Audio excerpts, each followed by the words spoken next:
I was like, you want to see the revolving door? This is it. These people are complete, like murder for hires. Mercenaries. They're mercenaries. They don't give a shit about you. They don't give a shit about America. I think there's a difference between lazy and having a shitty job. Exactly And people need to right. understand that. When you're abused, you're treated like a robot and a cog day in and day out.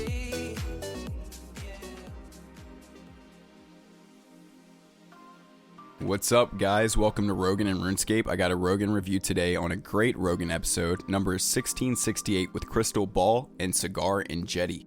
So they start out talking about like quality of life here in America, then they move on to like COVID, and then we finish with China. Sit back, relax, enjoy. Tell me what you think about this new experimental style.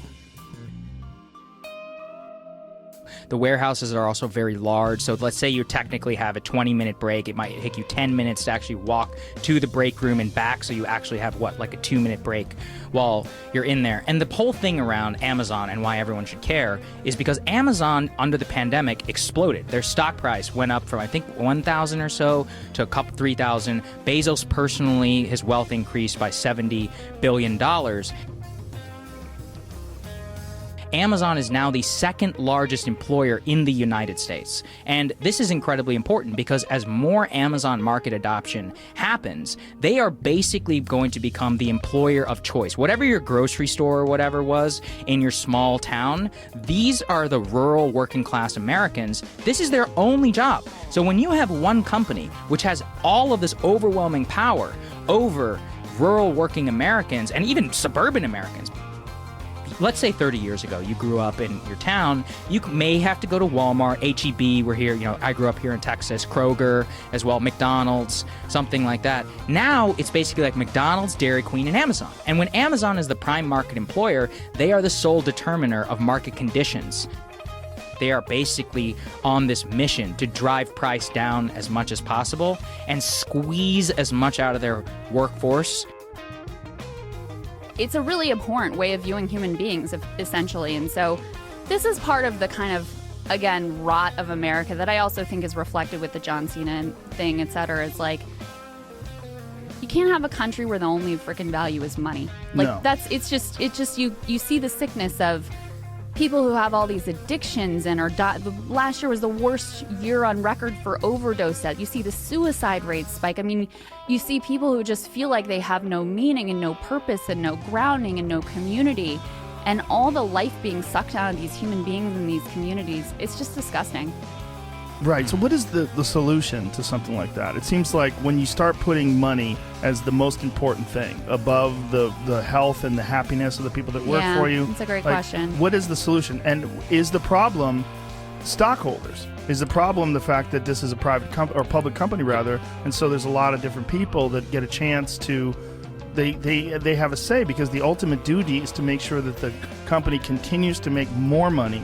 So the problem with our labor market is that our current workforce does not have enough power to negotiate with the shareholder class. We solved this in the 1920s and 30s. We had a whole fight about this in our politics around unions and worker power and wages.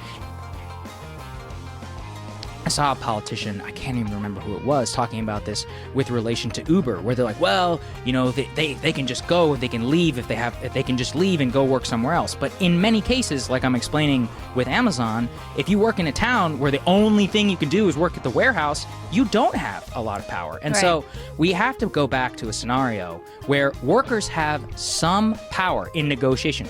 Shit gonna be cheaper, because that was the trade-off. They're like, shit's gonna be cheaper in America. Congratulations, it's all cheaper. We also lost our entire middle class, especially in the industrial Midwest. But China's going to become more liberal and free and open. And that was a total failure. Instead, we have imported Chinese autocracy to our country. Fucking John Cena, LeBron James, and James Harden are on the side of the CCP over their own citizens. Shaq is the only guy who spoke up for Daryl Morey whenever it came to Shaq. He was like Shaq. the face of America. Totally crazy. The Chinese understand us better than we do in some ways, because they get that money's the weak spot. There used to be a balance on the scales where workers that had more power within the workplace. You had fewer of these gigantic firms that just control the entire markets. Because right now, the whole structure of society is basically set up to cater to, frankly, people like us who are doing well, and we want to have everything at our fingertips as cheap as possible, as soon as possible, every experience, et cetera, et cetera. And it's become wildly unbalanced, so that if not a majority, close to a majority of the population, it really is very hard to live. Housing prices are going insanely up. So the idea of a working class family affording a home anywhere in America is just wildly out of reach. That's the one way that you can basically build wealth in America. You have no choice in terms of employer. So if you hate Amazon or they fire you or whatever, you're fucked because there's nothing else in your town because everything's else been sucked out to China. Especially during the coronavirus pandemic. And they're the only ones hiring. It's a disaster. A disaster. So many businesses are gone and so many big corporations have gotten bigger. 100%. It's and really this was scary.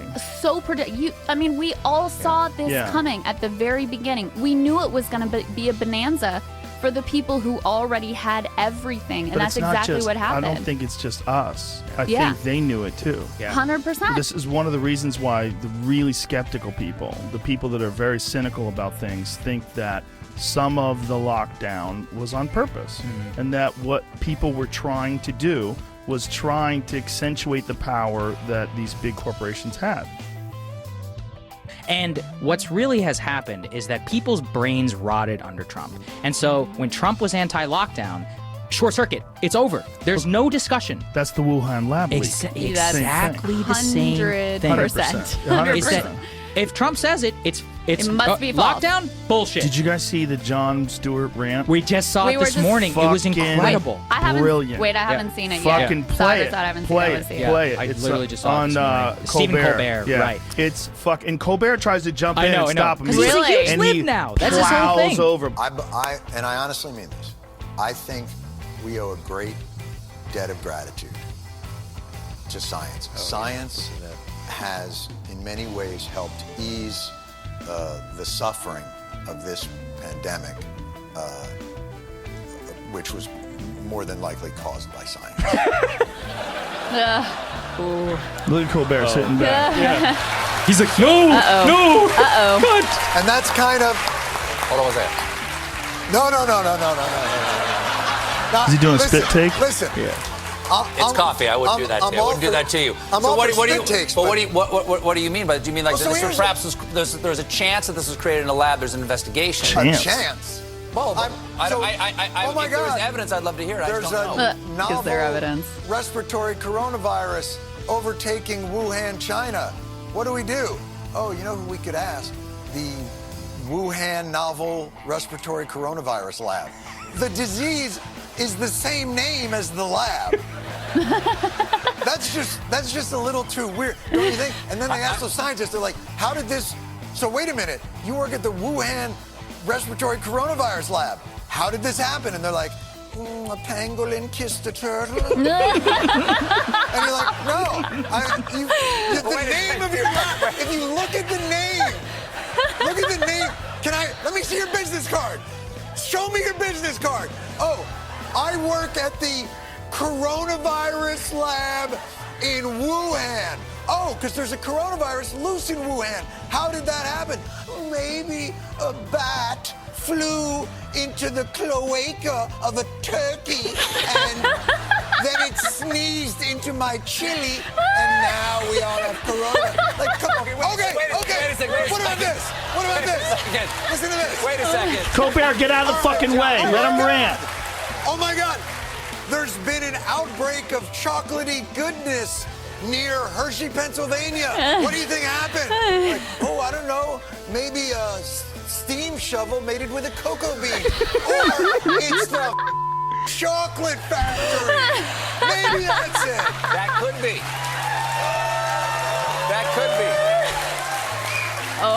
He's so uncomfortable. That could be. Was he gonna cover for? Yeah, Fauci's sure he's looking into it now. Just stop. Oh, now he's looking into it. Yeah, now he's Stop. looking. But that was the other thing that's crazy, the differences between the way people on the right and the left were looking at those emails, the Fauci emails that got leaked. That's such a great point. That so many people were saying, the fact that what hellscape world we live in, where anyone could look at those emails and think that Fauci is a villain, is so insane and shows you where we're at right now. Hold the fuck on. Yeah, you've got emails where this guy is saying that masks don't work. Right. You've got In emails. February. Yes, while he's been telling everybody you have to mask up. You've got emails where he's saying, "Hey, is this coming from a lab?"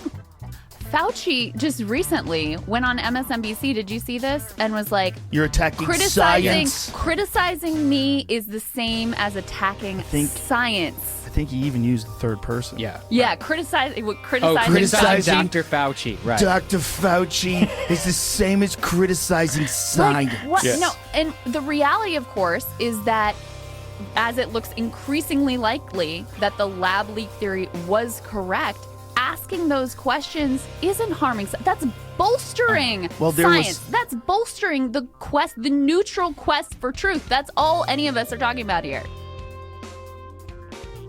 And there was a scientist in the emails that was reaching out to him saying, when you examine this closely, there's aspects of this virus that seem to be engineered. Yes. That same Inconsistent scientist, with evolutionary they theory. communicated. Then that same scientist changed his tune publicly. Then, when all the emails came out, deleted his Twitter account. Whoa. And now he's moving to the moon. And what's even worse, Joe, is he was actually the person who was the ringleader of the Nature magazine piece, I think it was March of 2020, saying that coronavirus definitively did not come from the lab. So in January 31st, 2020, sends Fauci an email saying that the coronavirus genome is not consistent with evolutionary theory, a.k.a. fucking man-made, okay? A.k.a. fucking man-made. I didn't get freaked out until the guy from the WHO would not say Taiwan. Yes. Right. Remember that? Yes. Of course. Yeah, Remember that was early he clicks on. off. That's when I got freaked out. I was like, what the fuck is going on? Because when you won't even say the name of a country because you're worried about offending China,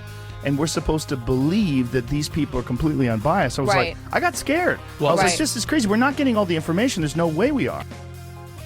If this is true, the lab leak hypothesis is true, yes, the Chinese covered it up. Guess what? The Chinese are liars, and they covered up SARS, and they've covered up basically everything that's come out of their country for the last, 30 years. That's not a shocker. The shocker is Dr. Anthony Fauci, 2017, reverses the ban on gain-of-function research, directs this funding to EcoHealth Alliance, Dr. Peter Daszak, who then gives it to the Wuhan Institute of Virology for the study of novel bat coronaviruses. And then when the pandemic turns around, we take Dr. Peter Daszak as the only American to join the World Health Organization's investigation team into whether coronavirus leaked from a lab. And on 60 Minutes, I forget who was interviewing him. She goes, well, wait, so how did you verify it? Did you just ask them? And he goes, well, what else can we do? Because he's also half British. And that's how he goes, well, what else can we do? Oh, we could read emails. We could also see that Peter Daszak, as of 2 days ago, has been caught lying. He said there were no live bats inside of the Wuhan Institute of Virology. Sky News Australia just revealed 2017 video that bats were present inside the Wuhan Institute of Virology, and the deputy director says, before this, China had no experience in BSL-4 laboratory. That's the highest level safety for a laboratory, but we have been here, and I don't want to misquote him, but he said something along the lines of creating new viruses, synthesizing new viruses. And what Fauci and Dr. Shi, who's the head of the Wuhan Institute of Virology, they're playing fucking games. There was this poll we covered in, was it January? I think it was post-January 6th, where it's like, what's the top concern for Democrats? It was Trump voters. And it was amongst, I think, GOP voters, it was illegal immigrants, and then it was Democrats. No, it wasn't the top concern. It was the number one threat to the country. And if you ask Democrats... I thought it was white supremacy. That's the same thing. Hand in glove, that's the same thing. Right. For Democrats, number one was Trump supporters, and I think white supremacy was probably number 2 or 3. Right. And for Republicans, it was immigration. So again, those people and liberals, right? Those were so it was, rather than thinking about the people who actually have power, who got wildly rich off of your suffering this year, it's like the media has conditioned everyone to just hate each other and think that your neighbor, your friend, your mom, your whoever in your life that holds different views from you, be they liberal or conservative, that they're the real problem. They're the real threat. Think about that language, the real threat. It's not war or peace or climate change or anything or a natural disaster. It's your neighbor. And that situation cannot persist in America. I mean, that doesn't lead to anywhere good at all if you actually think that is the scariest thing to your life and like the future for your kids. Can't live and it allows the political class to just do nothing. All they have to do is point fingers. That's it.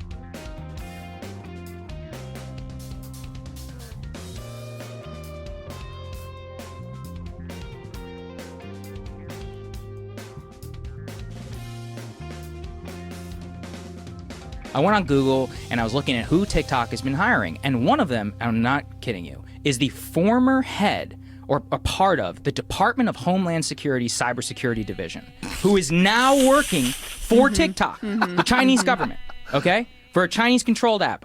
So, TikTok, a company that we've known has been owned by China, has hired someone from the cybersecurity division of the Department of Defense to run TikTok. Let me read you a quote from an article that I found online. During a 2-hour phone call with Mr. Biden in February, Chinese leader Xi Jinping touted China's plans to eclipse the U.S. as the world's most powerful nation, according to the people familiar with the contents of the call. Now, that's as clear as day what the goal is. Wow. Right, and so Hollywood and these companies know. Universal Pictures, who is owned by NBC, who is owned by Comcast, all have business in China. And Hollywood, Disney, and all the Mulan thing, that was insane. When Mulan, at the end of the live-action Mulan, they thanked the Chinese agency in the credit section, which is responsible for carrying out some of the Uyghur genocide in Xinjiang. They thanked them openly in the credits, and they have never apologized for it. They put it in the end of the credits section. Thank you to the Turpan Security Agency or whatever, who they worked with when they were filming Mulan in China. This is Disney, an American corporation. So I guess the thing to grasp there is that Disney, Comcast, NBC, or big corporations like that are bowing down, taking money from China. Look at NBA, Hollywood. How far does it go before people just keep selling out just for money? No more values, no more morals. Nothing but money. I mean, America already has a hard time as it is getting over this like social stigma that money above everything. That's what America has basically turned into. No more culture. We don't have culture. Money is our culture. But these are American companies. Like, we made these, and Americans need to ask, like, is it cool that the richest and most powerful people in this country are, like, sold out to China? I mean, but here's the thing is, like, I don't even necessarily, like, obviously John Cena has his own personal agency. I don't in blame this, John, but the country's not about anything other than money. I mean, we just abandon every value other than profit maximization and the bottom line. It's so true. I mean, if you just look at the infrastructure of how, like, education costs so much, it's more or less about money. It's not about the education. The transportation system, I mean, depending on where you live, unless you live in a big city, if you just live somewhere average, like in Virginia, like me, there's no transportation anywhere to connect you, even though, for example, this is, like, the first state, other than besides maybe Delaware, which was, I think, technically somehow the first ratified state. But you can see it in the education and the transportation and the food. It's not about the people. There's no morals and values. We've been sold out to money. And you know how? Through survival instinct. Fear of homelessness, death, starvation. Joe's about to start talking about the woke movement or parts of it and how it's not really about what they say it's about. That's what people need to understand about all this woke shit. yes. It's really not about changing culture. Yeah, it's about money. I mean, It's about power. It's more or less about compliance. Compliance and authority and just conformity, essentially. They're hiding behind, or their entities hiding behind the guise of, oh, we're doing this for the people, or, oh, look at this nice humanitarian cause. But in the background, it's actually some bullshit that's trying to get you to just fall in line and think a certain way so that it's the new norm. Kind of like maybe astroturfing. like social engineering. Wait a minute, honey, I'm gonna add it up.